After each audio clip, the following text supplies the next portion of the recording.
All right. I think we're ready to go. We have all the panelists. We have 2 online and the 3 in presence here today with me. My name is Luis Neves. I'm the CEO of Jesse, and I would like to welcome our distinguished panel. So Anita Duller, she's the CEO of NG-MN Alliance. She's online with us today. Welcome. Then we have also Bo Sun, which is a senior specialist of the ZTE Corporation, also online. And then to my right, Marie-Paul Odini. She's a distinguished technologist, HP Telecom. We have Thierry Lestable, Executive Director of the SRC, and the Yanning Zhu, okay, Research Manager at the Technical University of Dresden. So welcome to the panel discussion. And we have 1.5 hours, so we have plenty of time. And the main subject of our agenda today is around sustainability and 6G, innovations and solutions which can accelerate the sustainable digital transition. It's quite a long title, quite broad as well. And so I hope that we can have a very relaxed conversation around the challenges that we are facing. My understanding is this is the first time that sustainability has been part of this type of conferences, right? So I think we are jumping into kind of cold water. We all have an opinion about sustainability. I think we all understand that the world is going in the wrong direction. I think we need to be conscious about that. I said yesterday that coming from the climate convention in Bonn, these 2 weeks, the UNFCCC, the United Nations Framework Convention for Climate Change, convened all the governments to start to prepare the next Conference of the Parties meeting in Egypt. And there is a lot of conversation. You cannot imagine how much people like to talk. It's amazing, but what we need is action. And we need really to start to walk the talk. And I'm convinced, and I said it yesterday, that our industry has the capacity to walk the talk. We have many problems. We have to respond to the problems and challenges that we have, but we are a solution-driven industry, and we are the greater contributor for sustainable development, at least I'm convinced of that. Anyway, I would like to start by giving the word to Anita Döller. She has a presentation, and I would like to start the first round of conversations, asking all the panelists just to introduce themselves, what they are doing. Probably they are already known to you, but not to me. And we had very little interaction, unfortunately. But and then also to give us a first perspective, how do they see themselves in their role in you know, being part of an organization or leading an organization, and how do they see themselves in terms of really starting to promote or to drive, let's say, the ambitions of the respective companies or organizations where you work, in terms of addressing the challenges or contributing to the challenges that we are facing, and what kind of measures, solutions, innovations are in place or in the pipeline that really can contribute to accelerate the sustainable digital transformation. But more than that, sustainable development. So how our technologies can impact people's lives in 2000 and before 2100, this planet, if there is no major disruption, will be having 11 billion people. And already today, around the mid of the year, we consumed the resources that we had for that year. So we are living the rest of the year apparently without resources, although some of us still have those resources. So Anita, handing over to you the first in the beginning of this conversation. Okay, thank you, Luis. So you want me to start with the speech? Well, your opinion. You said also that you had something prepared in advance. Exactly. So it's. I mean, it's less about my. I can also share my own opinion, of course. So first of all, hello to everyone. I'm Anita Döller, the CEO of the Next Generation Mobile Networks Alliance, and it's great to be here, only remotely, but I hope you can hear me well. So, of course, personally, as a person, I fully agree with what you said. Anyway, Luis, that we already we have an obligation as an industry to support the climate change, so to stop it into a positive direction. And we all know that actually we have probably time just until 2025 to achieve the peak and to turn the curve down with regards to carbon emissions. And many operators already committed to this. So, for instance, GSMA's latest report on climate action already actually provided some statistics about that. I think 50 operators now committed themselves to reduce the carbon emissions and to be carbon neutral already in the next decade. But it's really good. So it's an increase of, I think, around 15 or 16% from last year. And so the industry is actually doing a lot. And we have an obligation to help other industries and our consumers to reduce the carbon emissions. And at the same time, we of course also need to reduce the carbon emissions in our networks. And one thing is sustainability, but we know that energy consumption is the biggest contributor to the carbon emissions of a network, of a mobile network. And with regards to that, we also, of course, have quite a cost pressure. So it is about sustainability goes hand in hand with achieving a sustainable business. From an NGMN perspective, so I prepared a few slides. Let me share just a few of them. I will not use the entire presentation because I believe that's probably not needed because we will have the conversation anyway. Can you see actually my slides on the screen? Yes. Does this work? Okay. Yeah, okay, clear.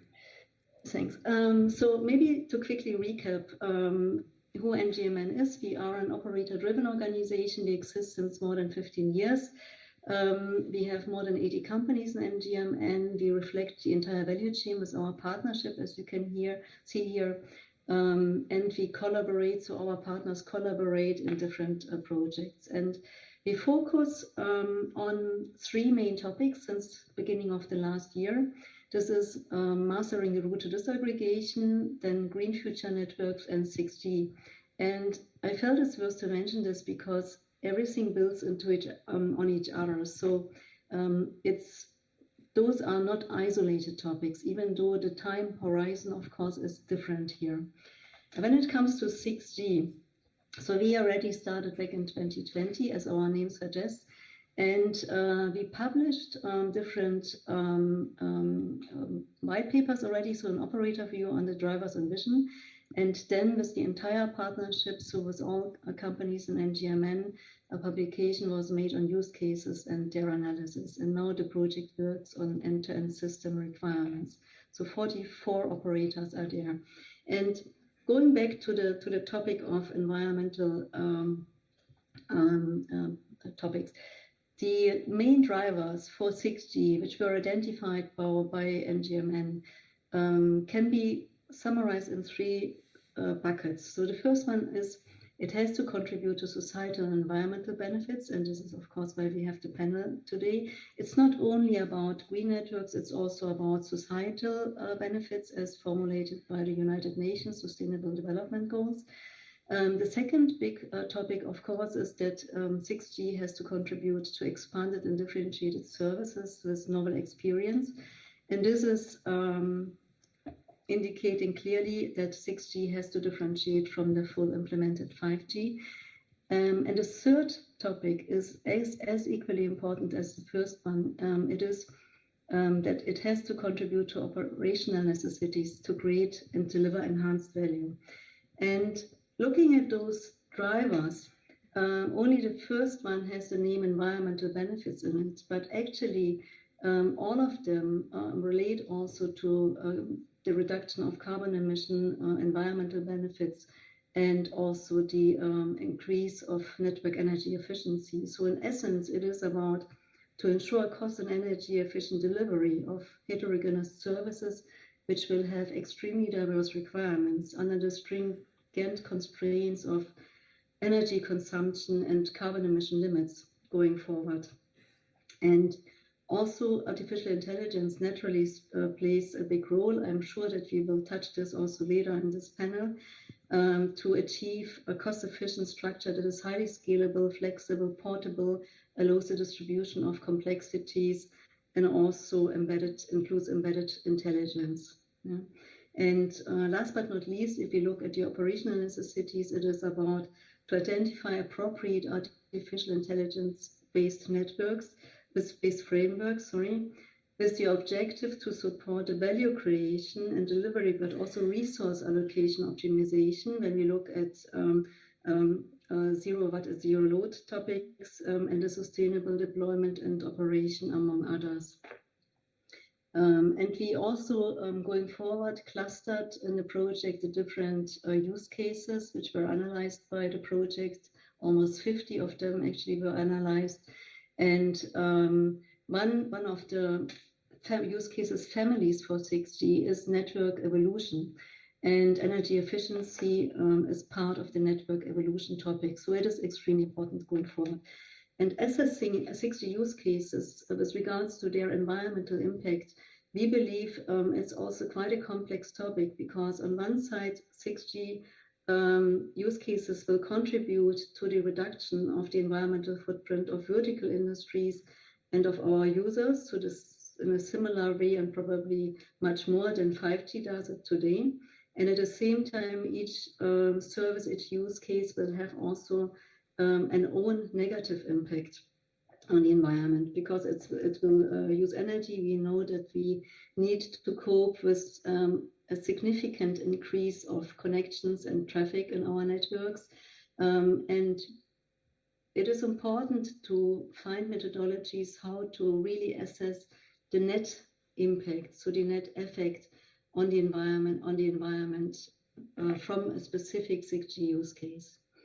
So what we do is we, as I mentioned, sustainability in green future networks is one of our core topics, and already in 2021, we published quite a number of recommendations and analysis on different topics. I will focus here for the sake of time only on network energy efficiency and the other topic of network equipment eco-design and end-to-end services footprints. So network energy efficiency is extremely important. The reduction of energy consumption can also, in addition, of course, be influenced positively by the increased use of renewable energy, either by self-production or by the purchase of certificates of origin. But if we consider the general impact on the environment, it is by far not only network energy efficiency. So we need to also have a look into the improvement of the eco-design of network equipment. We need to look on this from a value chain perspective and analyze the entire value chain, downstream and upstream. And we also need to consider any impact on land and water footprint there. So it is about to reduce the use of critical materials and equipment. It is about to increase the repairability of equipment. It is about new business models like sharing instead of owning and alike. And the other topic I would like to mention, which I think it's really important, is that we need to find in the industry common methods of how to assess an end-to-end service footprint. It would help us to understand the biggest levers for reducing the environmental impact, but it also is necessary to make it comparable. And we have an obligation now also by legislation in some countries as network operators to provide the information to users, how much footprint the service they are using is actually consuming. And this is complex, and it really needs the collaboration of cross industries, and it needs more collaboration within our industry. So those are just quickly the recommendations we made already in the last year. It includes what I mentioned. It is also includes, of course, several topics with regards to the use of artificial intelligence, algorithms and an analysis how such algorithms can be developed, and advanced cooling mechanisms and alike. And we continue to work on those topics. We have a network energy efficiency phase 2 ongoing, which also analyzes the network energy efficiency of disaggregated networks. We continue to work on the end-to-end environmental footprint calculation. We provide recommendations and criteria for the supply chain here, circular economic criteria. And last but not least, we work on KPIs to make green networks measurable and to achieve benchmarks of green networks. I think that's all. We have 34 companies collaborating there. Of course, we invite other participants also to join us. And we have a conference. One of our biannual conferences is now scheduled for beginning of September, and it will also have a focus of green networks. By this, I would like to conclude, and I look forward to a good panel discussion.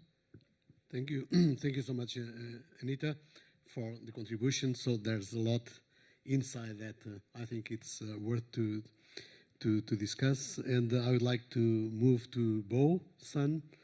Bo, I hope that you can hear us from a ZTE perspective. So what kind of innovations and solutions do you have that really impact sustainable development?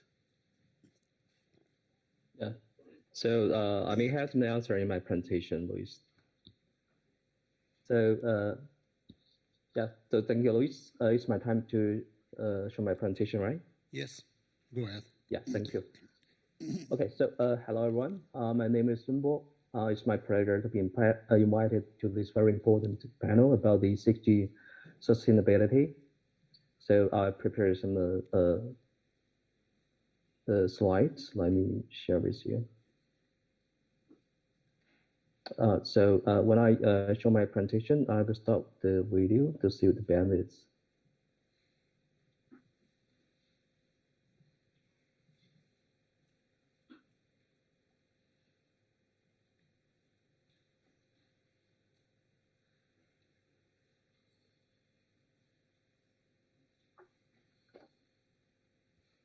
Okay, firstly, I'd like to give a brief introduction to myself. I'm currently a senior specialist in wireless communication technologies in ZT Corporation. I'm experienced in wireless technology standardization activities. I'm now the chair of the HBA211 TGBD. That's for the next generation V2X, and also the chair of the HBA211 AMP TIG. That's for ambient power communications. I was also the ex-co-chair of HBA211 TJX5 ad hoc. That's for the Wi-Fi 6. And currently, I'm also the chair of China National Information Technology Standardization Committee, IoT Subcommittee, Working Group 2. That's for networking and communications national standardization. And also the vice chair of the China IMT 2030 Promotion Group, Wireless Technology Working Group. So today, I'm glad to share with you my view on the 6G network sustainability. Okay, so before we go to the topic, let's spend a little time to go through the background of the traditional telecom evolution progress. I'm not going to give very detailed analysis about how the telecom evolves from 2G to current 5G. But let's review this history from a different perspective. The perspective of the ability as a converged SCT system. First, we believe a converged SCT system should provide the ability of connectivity, computing, and storage. As the figure illustrated, the traditional telecom system can only provide connectivity capability into 5G. During 2G to 4G, the traditional telecom system set up connection for both voice services and data services so that we can use mobile internet applications and started the touch of IoT services. Well, in 5G era, the connectivity capability is further enhanced with eMBB, MMTC, and the ULC. And with the introduction of MEC, cloud computing, and AI, the telecom system is starting to provide computing and storage capability as well. With all these three capabilities, 5G system could be considered as a real SCT system, and it can support more vertical segment scenarios. While a large scale of 5G commercial deployment is running on the way, now we are starting to talk about 6G, and people are predicting what 6G will look like. With the view of a complete SCT system, we believe 6G will further enhance all those three capabilities, with supporting of several intrinsic features like sensing, intelligence, security, etc. We can expect 6G system will further drive and support the demands from vertical industries. So the point here is when we talk about 6G, we're not talking about the traditional telecom system. Instead, 6G will be a complete ICT system. So when we talk about this 6G vision, we should consider it as a complete ICT system. And as complete ICT system, 6G will not only serve a telecom system to improve people's daily life by providing traditional and enhanced voice and data communication services.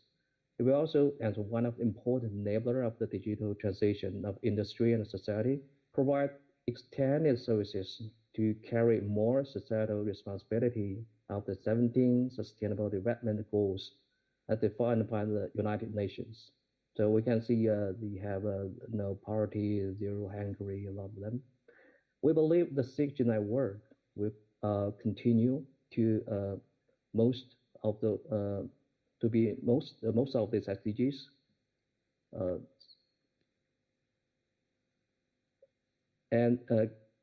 This SDG actually can categorize into three pillars. It's economic sustainability, societal sustainability, and environmental sustainability. And the 6G network is supposed to be the intelligent internet of everything by providing omnichannel services, including ultimate performance, service awareness, intelligence interaction, agile autonomy, capability, full spectrum, intrinsic capabilities, global seamless coverage, and communication plus. And with all these features, 6G network will be very helpful on the goal of intelligent and efficient community, green and low carbon, security and trust society, and digital equality. If we categorize 17 UN SDGs into economic sustainability, societal sustainability, and environmental sustainability, we can check the contribution of 6G on sustainability in a comprehensive perspective. We check economic sustainability, we can find 6G will contribute to both the economic sustainability of the telecom ecosystem segment itself and the overall society economy. 6G will continue the telecom industry flourishing by leveraging emerging radio and network technologies to fulfill the demanding of various new telecom applications like AR, XR, holographic communications, immersive connectivity, etc. 6G will also support new features and services to extend supported applications like advanced positioning, sensing, digital twin. Besides, since digitalization is one important measure to achieve the economic sustainability, 6G will contribute to the overall economy by driving the society digital transition as one of the key enablers. 6G is expected to improve support of vertical segments with better performance on vertical specific scenarios like latency, reliability, and support digital economy as integrated ICT system will extend with extended features and functions like computing power, AI, edge computing. For society sustainability, 6G is expected to improve the connectivity coverage and IoT performance to diminish digital gaps, to connect suburban, urban, and city, to support better disaster surveillance and communication restructuring in disasters. For environmental sustainability, 6G should consider an intrinsic energy efficient solution for itself as a green network, and also consider deployment for green energy and environment surveillance applications like water, soil, and air monitoring, surveillance of transition network of power system. So from environmental sustainability perspective, an overall energy budget should be calculated when introducing a new technology into 6G and when introducing 6G into a vertical scenario.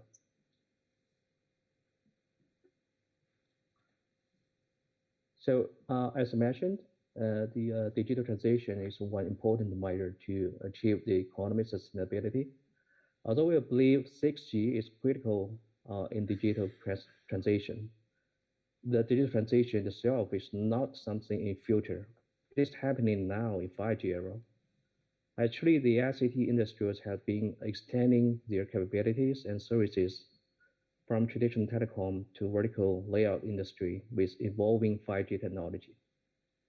These digital technologies, big data, AI, IoT, network slicing, edge computing, and cloud computing will leverage 5G to support more industry scenarios. Some scenarios that could only be supported by 5G and beyond system include cloud XR, real-time control, connected drone, machine vision, internet vehicle, and intelligent product management. This convergence will help to accelerate the digital transition of more vertical segments. As one of the examples, the evolution of Industry 4.0 towards Industry 5.0 will take advantage of the evolving ICT systems. That is, digital transition in industry demands flexible, reliable, and converged communication solutions. And actually, ICT systems are evolving in the same way.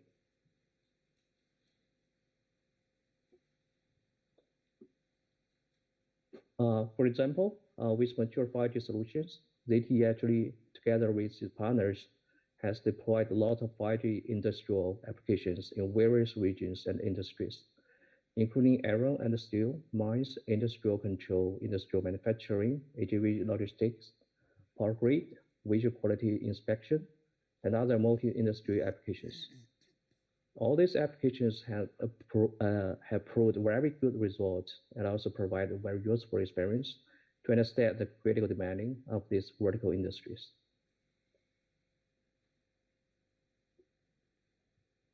But there are still a lot of gaps in implementing 5G ICT solutions to support specific vertical digital applications. Here's an example of deploying 5G solution in smart train system. We can still see gaps here in various scenarios. For example, less intelligence in the passenger management, high operation and maintenance cost during the life cycle, unstable performance in specific radio environment, a limited bandwidth. From the experience of deploying 5G system in various vertical industries, we have identified some common gaps between the ideal digitalized industry and the reality. And these common gaps indicate the urgent demand of smart industry in the future, and also indicates the direction of 6G network. These common gaps include extreme performance requirements in specific environments, including spectral throughput, delay, stability, and security. Deep convergence with computing technologies, flexible deployment in various scenarios, cost-effective solutions to balance the lifecycle budget, and innovative business model and a new ecosystem for secured supply chain. Here I have to say that term vertical, based on our experience, covers too many industries that requires a very different communication performance metrics in different scenarios. Okay, so as a brief conclusion to my presentation, I'd like to talk about the challenges of 6G sustainability. First, I'd like to highlight the importance of the global collaboration in 6G development. The global collaborative effort is a must to ensure the global economic, societal, and environmental sustainability. Among all the global collaboration efforts, the global standard organization like ITU and 3GPP have accumulated the global efforts from both industry and academia, and have proved its success in past generations of mobile communication system. But to better support the vertical segment, cross-SDO collaboration is also expected to address specific vertical industry requirements. And cross-region research collaboration will also help to form a global understanding of sustainable ICT evolution from reduced overall energy consuming and better carbon emission control. And technical challenges should be also considered for all sustainability requirements. When we only consider driving down energy consumption, a lot of emerging technologies could be considered. For example, AI, reconfigurable intelligence surface, and multi-band, multi-rate. AI could be used to optimize the network and resource management so that to promote the energy efficiency, and it could be also used in system maintenance to reduce the root cause analysis delay, thus reduce the energy consumption. Reconfigurable intelligence surface, also called as RIS, is an emerging radio technology, which could be used to extend network coverage with a minimized or even zero extra power. Multi-band multi-rate is a more complicated solution, which enables a hybrid network with multiple radio systems working on multiple bands, but serving the same terminal user. The MBMR supports existing rats and new rats, so that the system could manage the link with end users with minimal energy. So a lot of other technology challenges should also be considered in 6G to address various sustainability requirements. But let me stop here at the end of my presentation. Thank you so much. Yeah, so thank you, Luis. Thank you and so thank much. you all for your attention and patience. Thank you so much, Bo. So it was a quite large overview around the technologies 6G that probably many of you also already know, I guess. So I would like to move on to Marie-Paul, HP. Give us your perspective, the work that HP is also doing in the area, and how do you see, let's say, the role of your company in terms of making an impact through your innovations technologies in driving a more sustainable future? Thank you, Luis. So just let me introduce myself. I'm working for HP. My name is Marie-Paul. I've been in the telecom all my career, starting with 1G, 2G, 3G, 4G, now 5G, actually 6G. And I've been quite involved in innovation, in standardization. I've been, as part of founding team for virtualization in EuCNC, and then a vice chair for quite some time. And definitely virtualization is going to help a lot with sustainability. But more recently, I've been really shifting to focus 100% of my time on sustainability of the telecom business. I'm conscious that we've enabled great technology for the world to communicate and so on. And we've made, a major step forward for everybody, almost everybody, 5 billion individual users to have access to mobile communication. And it's really an amazing tool and technology that we have produced and that is supporting, mainly, all the other economy and industry. So I think, as an industry, we can be proud of that. Now, if I look at what's going on, especially the young generation, always with their smartphones and spending their life with gaming and so on, and always looking for more bandwidth and more entertainment services around that and so on. I think we've reached a point where we need to question the technology that we are bringing to market. That's one point, just for society. And the other aspect is definitely, that topic that we have today on the table, which is sustainability. We are always chasing, new technologies without thinking of the impact of this technology on the environment. And we've reached a point, as mentioned by Anita and as everybody knows now, that, this is the main topic that we have on the table for just our society and human beings. And as she mentioned, there is this inflection point in 2025, which is either we change the curve, which is that we reduce dramatically CO2 emissions and GHG emission, or we're going to leave a planet to our children, which is going to be very difficult to live in. And I don't know how many of you are familiar with the IPCC report. Can you raise your hand? Yeah, so a few of you, which is good. But I really invite you to look and read this summary for policymakers, because I've been very conscious of that quite some years ago when I took my kids to Chamonix to see the Mer de Glace. And I remember when I was a kid, we were walking there and so on out of the train. With my kids, we had to go down, hundreds of stairs and so on to go to that glacier. A few years later, we climbed to a refuge in the Alps, and we were sitting, next to the glacier. This refuge is now closed because the glacier is disappearing. So these are really striking things, which show you that in a few years, we are just destroying the planet because of our CO2 emissions. And these CO2 emissions are just climbing. They went down a bit with the COVID crisis, but they are just climbing again. So with that in mind, I've launched a new initiative for North America, which is the Green G working group as part of the Next G Alliance, which is one standard organization that is looking into next generation telecom and 6G in particular. And that was the first group that we created to just focus on sustainability. And you know how the US has been skeptical about climate change and so on. So it's been, you know, quite of a challenge, actually, to convince the people to have a group that is focusing on that.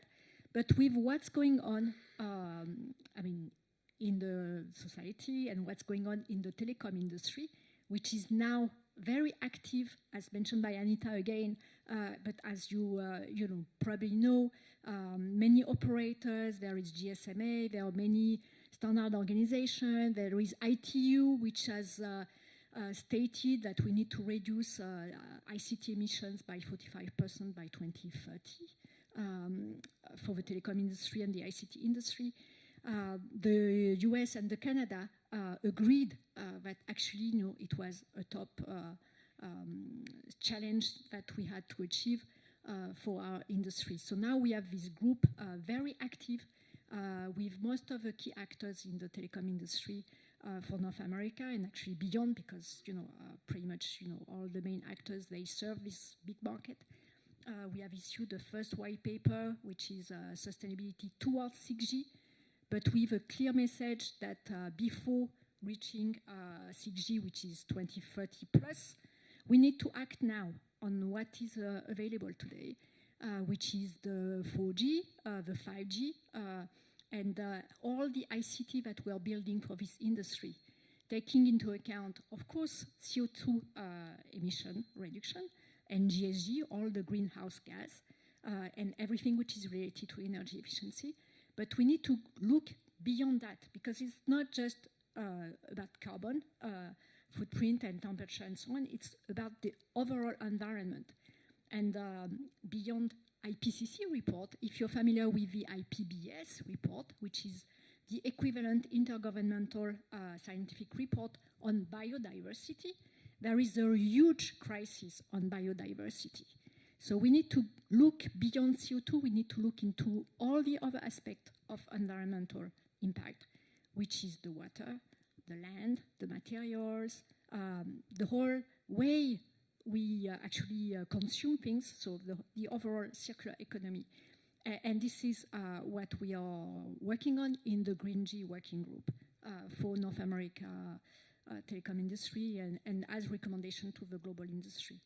Besides that, I'm also contributing to the NGMN that Anita is driving in the Green Future Network team and the different deliverables that she mentioned. And I'm also back to your question on HP, I'm back to that. I'm also quite active in HP and part of the ESG committee, but I'm in the telecom organization where we produce software and hardware for the telecom industry with long history. We are now working on 5G and delivering 5G. And I'm focusing on first educating the teams on sustainability, which is very important. Just like, on a personal time, I educate people with what we call a climate college on what's the climate change and what they can do individually and in their jobs and so on. But I'm doing also education inside HP on sustainability generally speaking, like IPCC, but also what we can do in the telecom industry in our day-to-day job. So that's on the hardware side, and HP is very active on the hardware side. Of course, in our processes, but also every product that we produce, we try to reduce the energy efficiency. We've already achieved a 30 times energy efficiency reduction since 2016. We are reducing the energy consumption that we do and increasing renewables. We have a report every year. It's called the Living Progress. We've set science-based target, and we are actually, a bit ahead on some of these. So this is not only energy efficiency, but the overall carbon footprint that we have on products. So when we issue a product, we issue with it a product carbon footprint. This is a document which explains the carbon footprint of all the manufacturing, the anticipated carbon footprint of the usage, and the carbon footprint of the end of life. So we do that, and we educate customers on that. We educate our partners on that. We also have a whole program on circular economy, and we collect materials end of life and recycle 90% of this equipment. We remanufacture and we put back on the market, either with our partners as refurbished, or by also producing hardware for our as a service type of services. And we also do a lot on other topics, like we've been getting awards on, a gold achiever in terms of water reduction. So we have metrics on that. We have metrics on the materials that we are using, trying to reduce as much as possible the usage of rare materials, for instance, in hard disk or things like that. So, of course, we can always do more, but we are, one of these companies that is very much taking this topic as a very serious topic. And in my organization, we are producing software for Telecom. So we have 2 or 3 main axes on this topic. One, which is to try to produce AI solutions that will help monitor, automate, and produce feedback, to have this closed loop that we're talking about for the management of the network. So first it starts with this new component that 3GPP has introduced in the network, which is called the NWDAF, which is Network Data Analytics Function in the 5G core network. So we are working on this topic, and some use cases like tracking the location of a mobile phone to be able to optimize the paging of that phone when it's out of reach. So when you travel with your mobile, sometimes you have a cell connection, sometimes you lose the cell connection. And thanks to AI, we can keep track of your habits. And of course, it's all confidential. It's data that remains in the network and so on, just to optimize the network efficiency. And with that, we can predict more or less, where you could be if you're out of reach at this time of the day, or, this time of the year. And with that, we avoid pinging, all bunch of base stations to try to reach you. And this has proved to be very, very efficient in terms of energy spending, because we don't have to, ping all these base stations and send a signal to a bunch of mobile phones that don't care about this signal. So this is one use case. There are other use cases related to the traffic, on a given function, and then predict, maybe how much traffic will come to this function, and based on that, optimize, the resource allocation on this function, and with that, reduce the energy efficiency. This is one aspect. The second aspect is, one thing that Anita mentioned again, which is on measuring the energy efficiency of solutions. For software, in the telecom area, where we are today, we've most of the networks moving to software. So it's not anymore that we deliver, a solution which is on a truck, with a piece of hardware, and we have a clear characterization of the solution because it's bundled hardware and software and has a given capacity. It's not that anymore. Today we deliver software, and we deliver software with operators that have very different type of environment and infrastructure. And it's a bit challenging to know how the operator is going to actually deploy this software in his environment, because it varies a lot from one operator to the other. They have different infrastructure, different deployment models with a number of data centers, edge or core, and so on. And they have very different processes in terms of the scalability, automation, dynamicity of their networks. So it's actually very challenging to be able to characterize how a given software that we sell is actually going to be used and operated.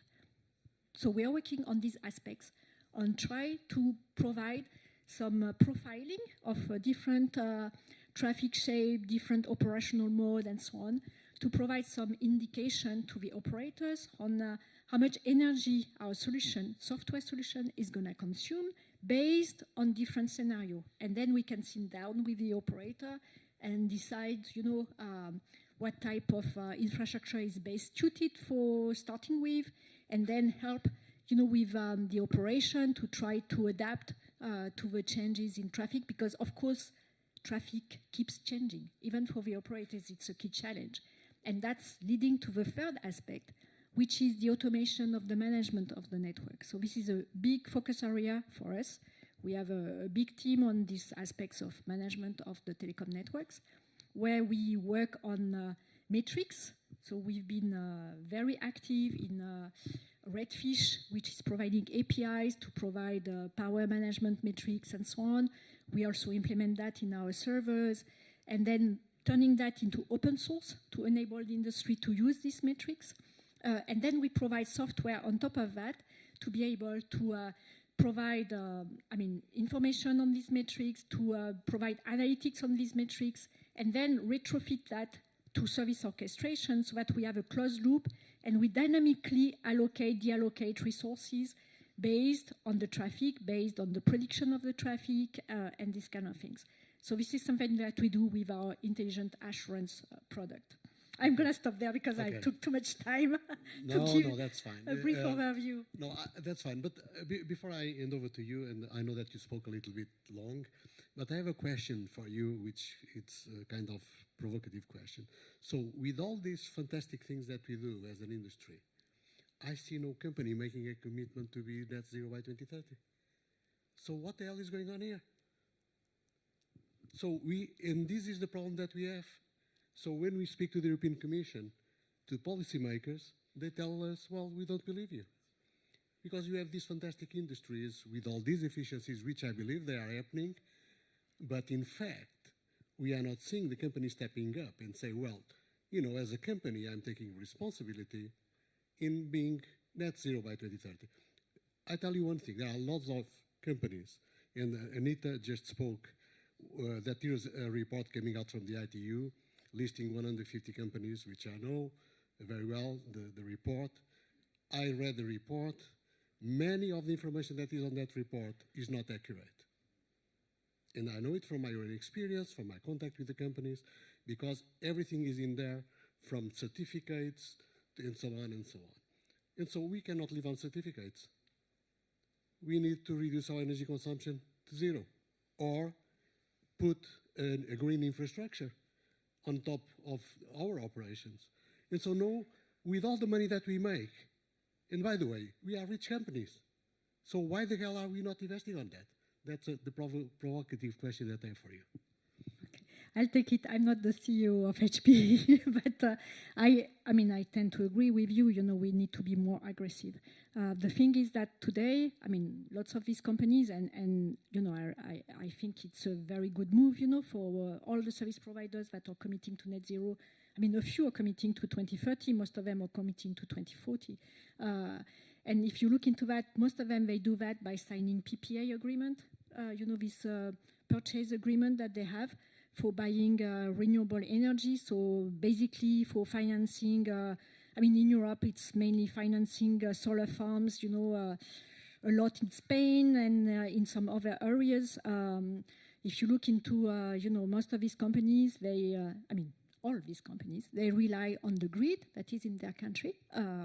We all know, that the grid is what it is. In France, we are not so bad because we have, quite some renewable, not renewable as such, but we have nuclear, we have hydro. Here in Grenoble, we probably have a grid which is maybe not totally green, but, is reasonably green. In some other countries, they are still highly dependent on coal and so on.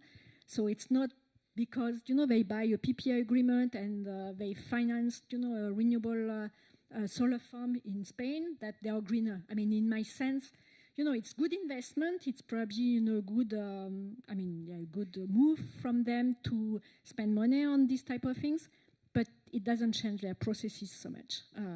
And so we all need to really change our processes, probably to get energy locally, which is greener, really work, with governments and so on, to have our national grids being much greener. And with that, we'll move to net zero, as European countries and worldwide countries. And of course, we need to do more than that, which is, what I've said. We need to work on the water. We need. So one thing that I've mentioned, I have not mentioned is that we are also working on cooling, for instance. Cooling is very consuming in terms of energy in the data centers. And we've worked a lot on air cooling. Not so much water cooling, because I'm a big supportive of biodiversity and so on. And we have lots of concerns with water cooling, which very often takes water. So it was also not an intervention. Yeah. Thank you for interrupting you. I would like to go to Thierry. And Thierry, you have been patiently listening to the different conversations. And you coming from... I'm a gentleman. I know, in the middle of two ladies here, two more reasons. So you coming from a different area, so I guess. You are not a telecom operator, so no, we have lots of telecoms I mean, here. the world is not only mobile operators. Okay, hopefully, maybe. Okay, so no, I am the executive director of the DSRC Digital Science Research Center, which is part of TII, Technology Innovation Institute in Abu Dhabi. Okay, but I spent 25 years in the industry. Okay, so I can tell Samsung and Sagemcom in France. So manufacturing product, deploying. And I think this is something that I wanted to mention. I think, well, I mean, for my side, I'm not going to lecture or do politics or whatsoever. I'm a very pragmatic guy. I like to believe so. So I think it's worth still mentioning. Okay, for the past few years, I mean, industry has spent some effort on that. I mean, sustainability. Because first, I mean, there are some regulations. REACH, ROS, etc. California proposal. So products are better and better, whatever we think. They are taking care of the materials. We get IMDS in the automotive. So there are quite some effort and investment there, okay, in terms of environment. Maybe not enough. Okay, sure, we can still debate. But the thing is, I mean, the approach. For instance, what I like with 4G, okay, if I may, in terms of the approach, is that at some point we did realize that there was a world outside the cellular. I mean, we realize actually that we have smart metering, okay, with energy, electricity, we get gas, water, you mentioned that, and actually we want to get a better selling point, okay, for such kind of industry, which means taking into account a bit better use cases and verticals, okay, because for sure, I mean, you get a high priority with video transmission, the capacity crunch, we know about that, okay, but 4G, at some point, okay, we realize, okay, that actually, wow, we need to do something a bit more optimized, okay, for leveraging that in terms of technology and making sure that we can get the massive machine type communication, because this is a key point for smart metering, and smart metering, this is where actually you save a lot of, not only money, but you save a lot of energy, right? Okay, and this is what I like with the 4G. Not only, okay, but this is just to be controversial a little bit, Of course, we had competition, okay, with Sigfox, I mean, LoRaWAN, etc., But actually, I think this was a landmark. Like, wow, actually, in terms of use cases, verticals, okay, we need to pay attention to that, okay. Real industry is also about that, deploying networks, again, for smart energy, etc., And monitoring, with IoT, real industrial IoT, you need to make sure that you get, I mean, a real solution for that, which means cost efficient, power efficient, okay, for sure. Not only, let's say, for the end-to-end TCO, but also for the device itself, So I think there have been a lot of investment there, for taking care of that. And of course, I think if we are here today, it's like not only, let's say, to debate, like, did we take that into account sufficiently early? Okay, maybe not, but I think, well, people here and in the industry, okay, they are taking care of that.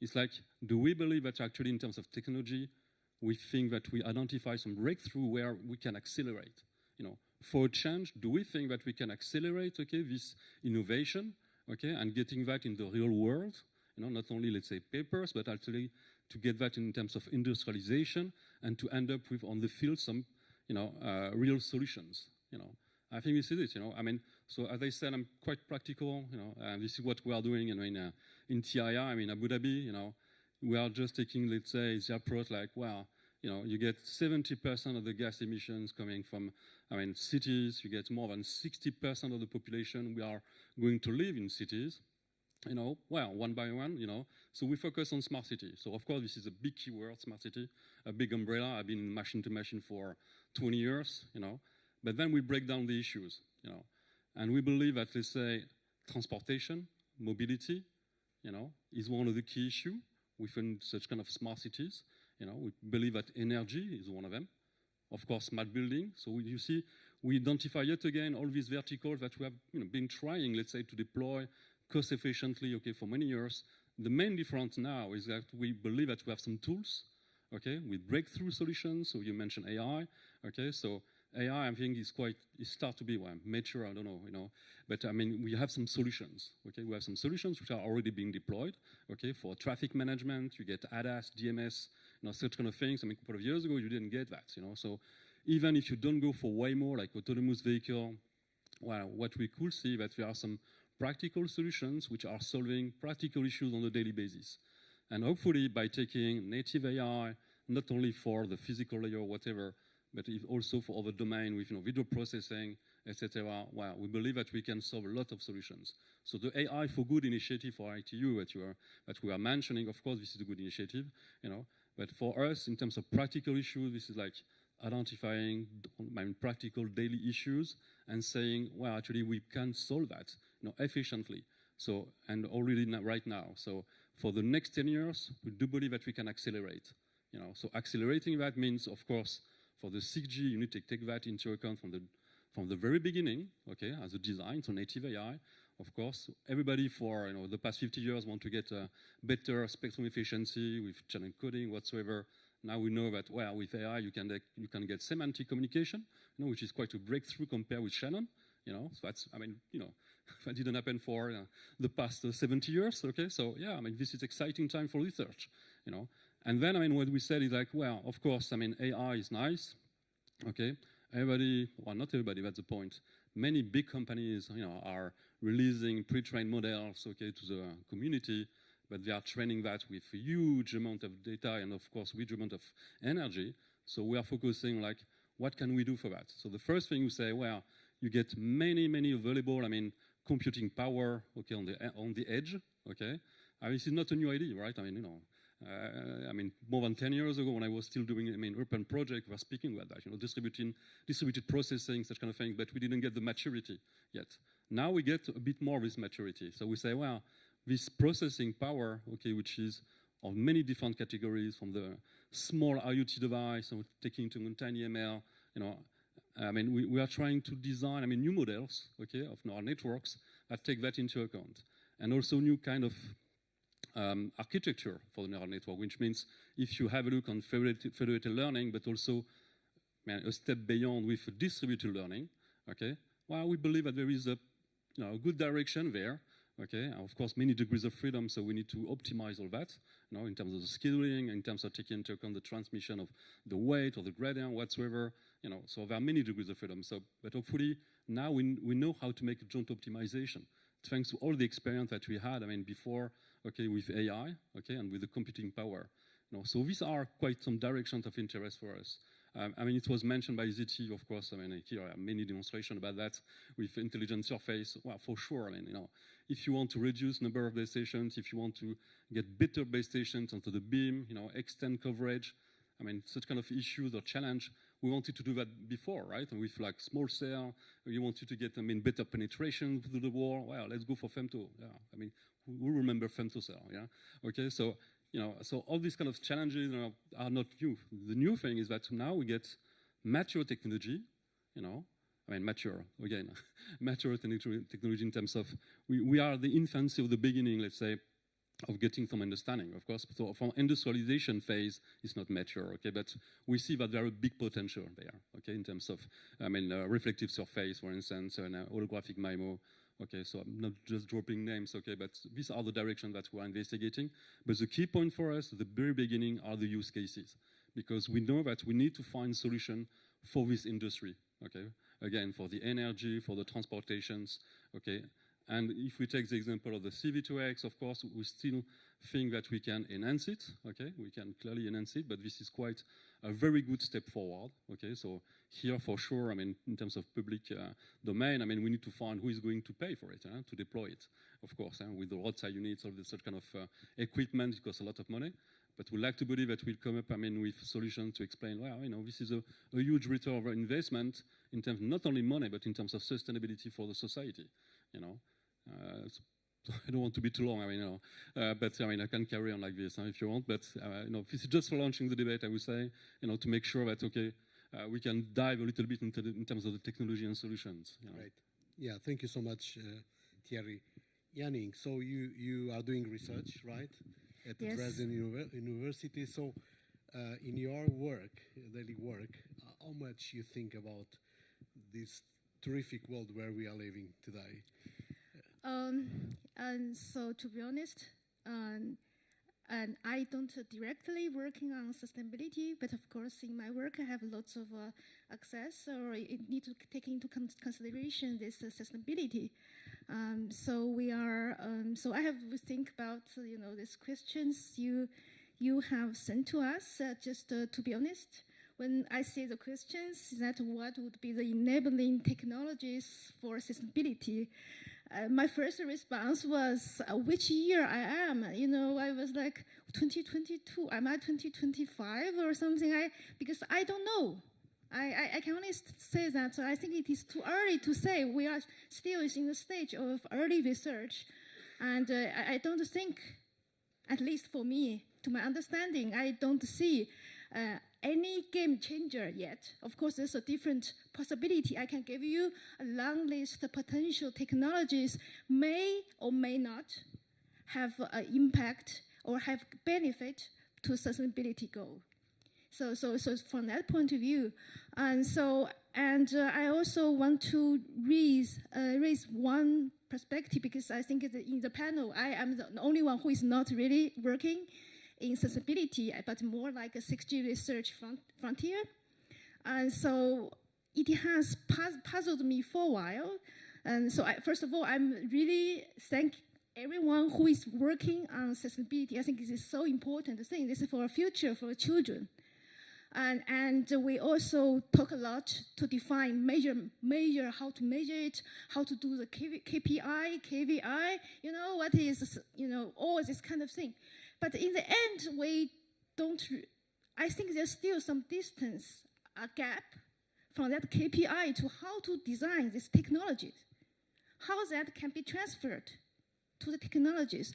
Just for example, I have been, in some meeting, so sustainability experts, and because I always represent radio, and then you radio engineers, you don't care in environment. 60% of power consumption is because of you. Okay, so I have to first defend that this is law of physics. Okay, we can do something, but we have to respect the nature. But of course, we can do something. Then I ask, so yes, we can do something, but please tell us, what can we do? I mean, we just have the KPI system, 10% power consumption or efficiency than before, and the carbon, especially carbon dioxide, this kind of emission, 30-40% reduction. So I want to ask, what does that mean for our radio engineer? So that I can go back to talk with our radio engineer. So yes, we want to save planet, please do this. But if you tell them this is system requirement or this is emission, I mean, we don't have the knowledge for that. I think this is a gap really between that KPI to come back to the technology design. And yesterday, I think, Louis, you mentioned in your panel, that an engineer, we should have a sustainability mindset. I think absolutely important. But I think it's important to understand what does it mean. What is sustainability mindset?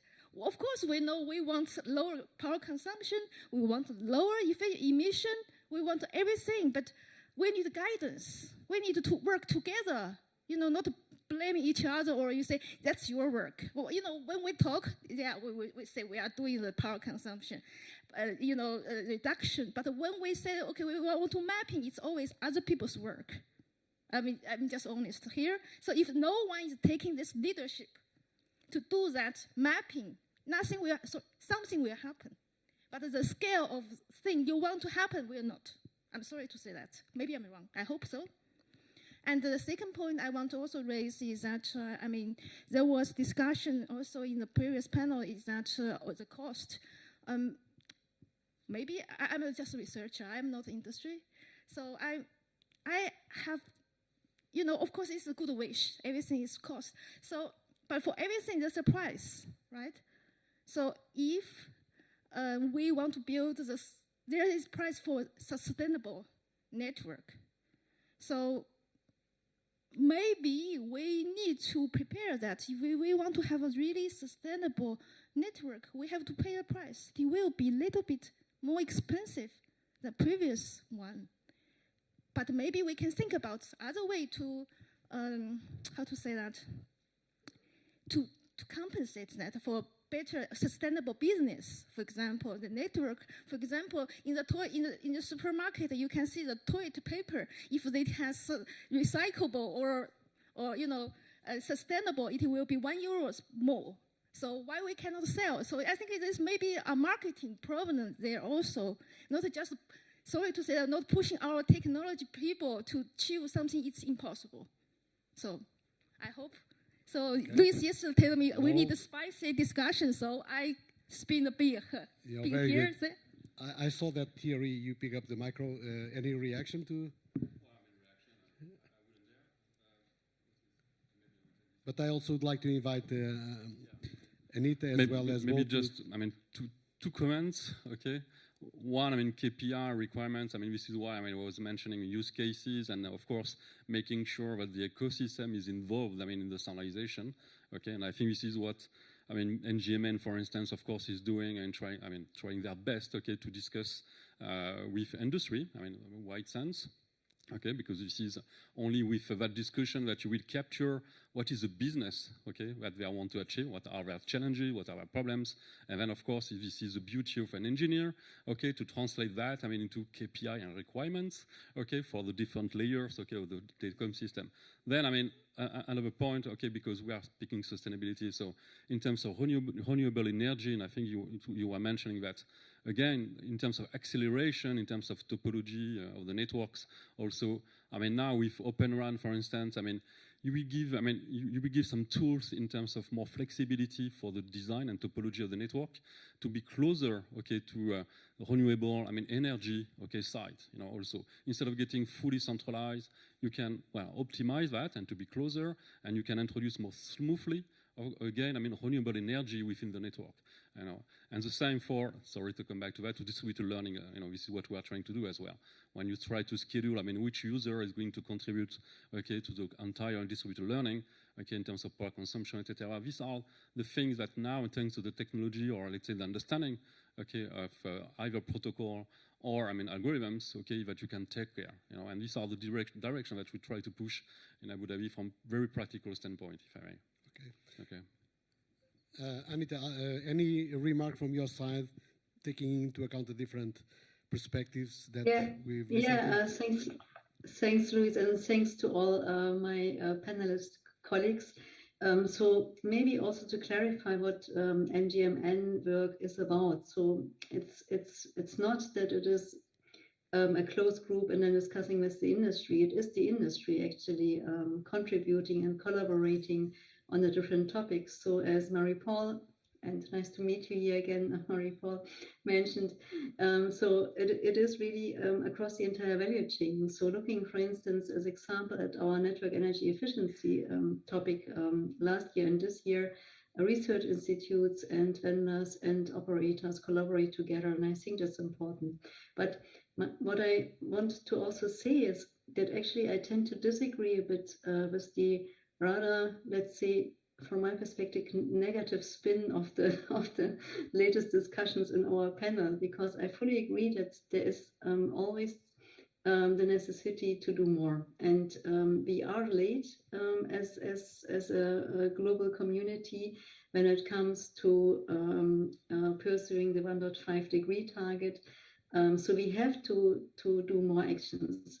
However, what we see is, and I'm representing here 25 operators and in total more than 80 companies. So please excuse me that I'm not mentioning specific operators here because I want to treat everyone in our community equally. But there are operators who, and also vendors and research institutes who do a lot and already accelerated their efforts. And going back to the question of being pragmatic, I believe that one example is that in some big corporates, the top management level already has also sustainability targets as part of their targets, which are linked to BONI. And this is actually quite significant because yes, the companies are committing, but it's also driving commitments with regards to individual objectives. And we human beings, we actually work like that, right? I mean, as long as it's not really personal, we tend to maybe delay things. But that's one part, just to show that companies are really serious about this. And looking at the network energy efficiency, everyone understands that it is impossible to achieve a sustainable business if we don't achieve a decrease in power consumption. One other example is that the industry works together on supply chain criteria to really understand, and of course it also requires a collaboration because the vendors need to be in a position to really also deliver it. But I long story short, I tend to disagree, and I think many companies do a lot already by also using used equipment, by using refurbished equipment in their own networks. So there is a lot ongoing, and yes, I agree we need to do more, but I disagree with the, at least this is how I perceived a bit of discussion with the spin that it is only on the paper and in reality not much is happening. In reality, a lot is happening already. Anita, you're striking me because your members are, most of them are my members, and we have been working on GSE, on sustainability for 20 years. This has been our core business. And I know all those companies very deeply. I was the chief sustainability officer of Deutsche Telecom, as you probably know. And so I've been working with almost all of them. And when you know, I do not contest that we have been doing good things. We have been doing good things. What I challenge is that what we have been doing is far from being enough, because we have the capacity to do much more. And when you mention that companies have now linked performance to sustainability, name me 5. You know, we don't have that. We talk about that. There are small things being done. And that's the problem that we have. We talk a lot. Bezos said, I'm planting 1 billion trees. Okay, but who's counting if he's planting the 1 billion trees? So we need to be serious, or more serious about this conversation, because we have a huge power of communication. Our companies have a huge power of communication. Everything that has been communicated at COP events by the private sector would be enough to save the world. I think I said it yesterday here. And so that means that we are not walking the talk, really. I tell you one example. In the digital repurpose movement, we spent 2 years to develop metrics around climate change, circular economy, supply chain impacts, privacy and security, and digital inclusion. So we tested the climate change indicators with the most advanced companies in the world, at least those that are communicating. One of them that is very well known, I can name it, Microsoft. They said we will be negative carbon by 2030 or 2040, it doesn't matter. Now, we tested the indicators with them. They were at 30% of their journey. And this is the problem that we have. We are talking, but we are not measuring. And when we measure, then we see the reality. And I think we are here in a closed environment. We are business. And that's why I'm challenging all of you. And this is also probably my role, to being the devil's, playing the devil's role. But we need to stop the conversation that we are doing many things, because that is not bringing us credibility in the marketplace. The consumers do not believe us, and the policymakers do not believe us. And that does not mean that we are not doing. We are. And I agree with you, Anita. We are doing many things, and Marie, you mentioned many of them as well. But what we're doing is far from being enough. And that's the thing that we need to consider. Also because When we do it good and well, we are making much more money. So we need to go on an innovation solutions-driven agenda for sustainability. And we should stop worrying about the small transformations in reducing 3–4% of my energy consumption in my network. That's not the solution. The solution is really to move the agenda to the other side. And, you know, we might disagree on this. Of course, we are here to have different opinions, but I would like to challenge you on this. And I'm talking with a 20-year of experience in this world. By the way, Anita, I saw things on your presentation that we have done then 7 years ago. So please come to me, because I can provide you with the information about that. We have ingested that research. We spent millions of euros in doing that research, and I'm surprised because my conclusion is that the people that is working with you is not the people that is working with me, although they belong to the same companies. So people inside the companies, they are not talking with each other, which is another problem. So we need to understand these things, and we need to change it. Collaboration. So we talk about collaboration, but we do not cooperate inside our own companies. So I would like to give you now, the audience, the opportunity to speak and ask questions as well, as we are coming to 10 minutes to the end. Any question? One coming here. Good afternoon. I'm Monica Listi. Thank you, Luis. Good afternoon. I'm Monica Listi. I created recently a non-profit association that is called Digital for Planet.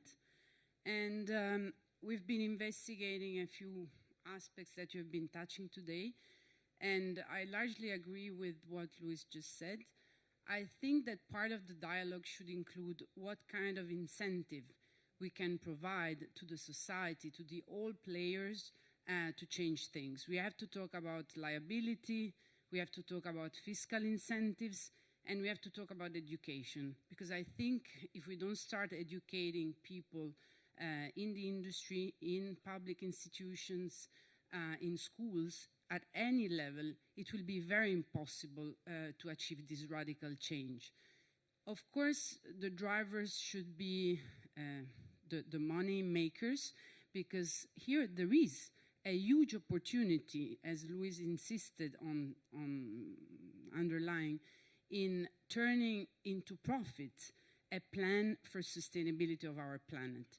And if we would all agree on that and work together as ICT industry with the vertical leaders in the various other industries, we would be able to show what kind of gains digital with purpose can achieve. And I think that this is where we have to aim, at creating closer collaboration with vertical market segments, because only like this ICT will be able to unleash the power of turning the planet into a green planet. Thank you. Thank you. That was not a question, so it was a good statement, at least from my perspective. Any question from your side? Okay, holding the micro. No questions from the audience? Of course, Marie. Yeah, it's not a question, but I'd like to bounce back on what you said, because I fully agree with, some of the points you've mentioned, like education. I think, I've mentioned that as well. I think it's really key. But it's also collaboration. I was very sensitive to what Janine just said. I mean, she comes from the research community. There's a bunch of young people, trying to do something to help and so on. They need guidance, they need tools and so on. And I think we need to have the industry to help these people to work in the right direction with the proper tools. There are many things that you guys can do. If you think sustainability, what you can do, to achieve software that is spending less energy, have the tools to measure that, do all the eco-design type of things. There's been already lots of innovation in that space, and there's more coming. I saw on the floor here, there are people reshaping EMF, to make it usable with very little energy and so on. So there's still lots of innovation there. Of course, technology is not going to do everything. We need, as we've said, incentives. Financials, very important. There's good science for that. There is the European climate target plan, that is asking companies to produce non-financial disclosure on scope 1, 2, and 3, and so on by January 2023. The SEC has just a proposal on the table, which is under review until June 17th, so it's going to be stated very soon. Same thing, asking for non-financial sustainability disclosure for all the companies at the SEC, which is the US financial institution. So they are very good signs. The shareholders are asking more and more, to have that in the reports. The financial institution, the Swiss government has asked for a report to save the financial institution because they see a major risk with climate change and so on. So they are very good signs, but of course, it's going to be key to develop that. Very good. Bo, I will give you the floor in a minute. Bo, you've been listening to us as well. Any comment from your side, last comment? Yeah, so actually, I partially agree with the statement, actually. So my understanding is our current engineer has been trained to looking for the solution with the minimal power consumption. For example, fire engineer for radio and for Mac and even for up layer. I think the problem is sometimes when we're talking about the power consuming, people may think about your base station has very strong power consuming, but actually when you check the overall power consuming of the telecom system, maybe the most power coming from the data center. It's not from the radio. So actually, my point, this is the system issue. When we talk about this, how to reduce the overall power, we have to consider from top level, because our end engineer has now they have the knowledge to looking for a power safe solution already. So that's one of my points. Second is when we're talking about sustainability, as I mentioned in my slides, it's about economic, it's about society, it's about environment. We have to keep balance of these three aspects. We cannot just to protect the environment and we do not we fail in the economy. So the problem is you have to some guys there at the top level. They have a lot of knowledge, not only from different principles, also from technology and regulation, the policies. So it's not a technical issue. That's an issue between technical and the policymaker, and also a lot of other industry. That's another. My third point is we have to encourage the collaboration across the industry segment, because telecommunication itself is one of the industry segment.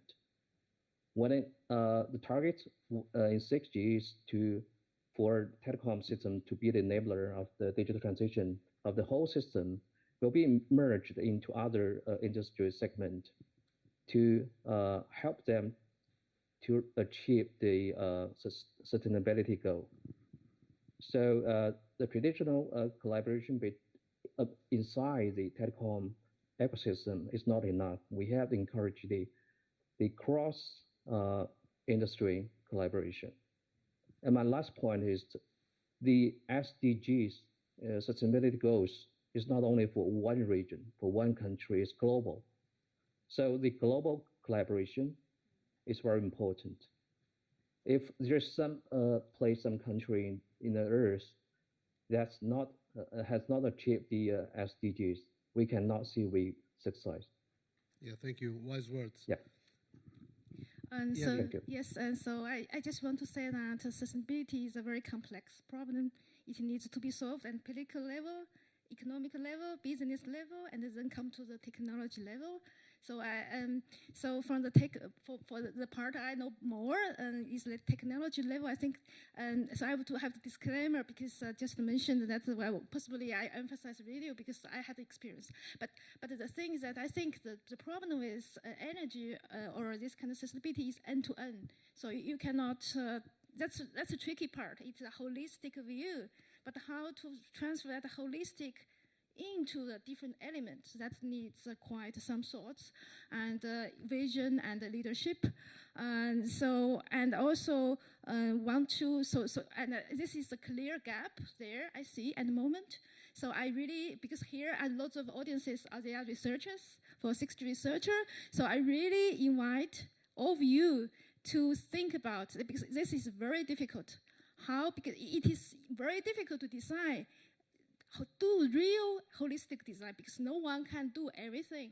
So in the end, it has to break down, but how to break down in a meaningful way and how to transfer the value into the technology design in your part or in different parts. I think this is a huge potential and a huge topic we have to tackle. So I really invite all the researchers in this room to think about. So for your future, maybe your future project. And so, and I also want to say that I'm not trying to be the bee, so this is bad, accessibility is not possible. On the contrary, I really think it's important, so important. So we have to be pragmatic to know what is possible. And otherwise, you know, we have the tendency, researchers, that, okay, we imagine this, first we make assumptions, we solve the problem, maybe or may not work, then, okay, 6G cannot work, then we go to 7G, 8G, right? So we can continue that. But for sustainability, for climate change, we have a deadline. And I think it's not just for our job, for our career, it's also for our children. Right? We have to do this. We cannot fail. So that's the reason I really come here to say something different, because I really worried. I see this gap, and I think this is the right time to start this discussion in our technology, research community. That's all. Gary, last comment. Okay. So, I mean, I think, let's say, when we see the audience, I mean, and of course, I mean, all these demonstrations with very fancy names and acronyms, I think we all value the collaboration, right? I mean, there are many European projects whatsoever, so I think everybody is convinced about collaboration here, especially researchers. Okay, so that's a good point. Okay, of course, we need to strengthen and secure it, and the international context is not easy. We need to admit that, okay, for sure. However, I mean, again, okay, I mean, I think this is quite an exciting time normally if you are, especially a young researcher, because there have been quite some breakthrough, I mean, just a couple of years, you know, honestly, but well, we didn't that happen, I mean, for many, many years. So I think this is maybe the optimistic in my, okay, from my side, okay, to see that there is a full young generation with many breakthrough, I mean, that happen, okay.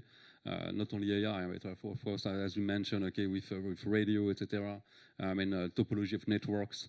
Okay, I mean, now it's quite mature virtualization, etc. You know, that's amazing. You know, so we need to value that as well. Okay, then, well, of course, again, this is my message. Okay, to be positive. Okay, positive attitude. I will still mention, I mean, be pragmatic. Okay, I think this is also valuable when you're a researcher. Okay, be pragmatic, operational. Okay, step by step. I mentioned that to all my teams, you know, because you mentioned that's a complex problem. Yes, of course it is, you know. I mean, we are not the only generation addressing a complex problem in the history, if I may, okay? So the thing when you're a researcher, you take this big problem and you break it down. You break it down, okay, in small pieces, and hopefully with your peers, with your community, well, you know, we'll make it, you know. Thank you. So I think we are coming to a conclusion. My take, so we had here different, you know, good suggestions, collaboration, working with the verticals, we need financing. Well, I was listening to these conclusions, and I must say, I've heard them a couple of times. Just last weekend I was listening the same in Valencia. Just 2 days before I was in Brussels in a big event connected with European Green Week. I listened to these conclusions as well. So I think we are rewinding the conclusions to some extent. I'm not saying that they are not needed, but they are certainly. But my take is that we are the greatest industry in this planet. You are the greatest guys in this planet. And you are the ones that can achieve the transformational change for a sustainable planet. I'm deeply convinced with that. And, you know, I'm not saying this because we are here. I think this industry is a key industry to ensure sustainable development. But we need to be serious in our own operations. And we are not. we are doing good things, we are making progress, but the progress that we are doing is not enough. We need to do more. Because if we do more, we will win the credibility of all those that we want to win, from the investors, from the policymakers, and from those verticals companies that want to work with us. That's what we need to do. And that's why we started this digital with purpose movement. It's about credibility. That's why we develop indicators for accountability, because we are not accounting for many things. We need to start measure. So if we say, I reduced 20% of my emissions, let's look into it deeply. Have you done that really? So that's about walking the talk. Because if we do that, then we have achieved the utmost of what we can achieve. And that's the challenge I would like to leave with you, if I may. Of course, you know, I used to say my mother wanted me to be a priest.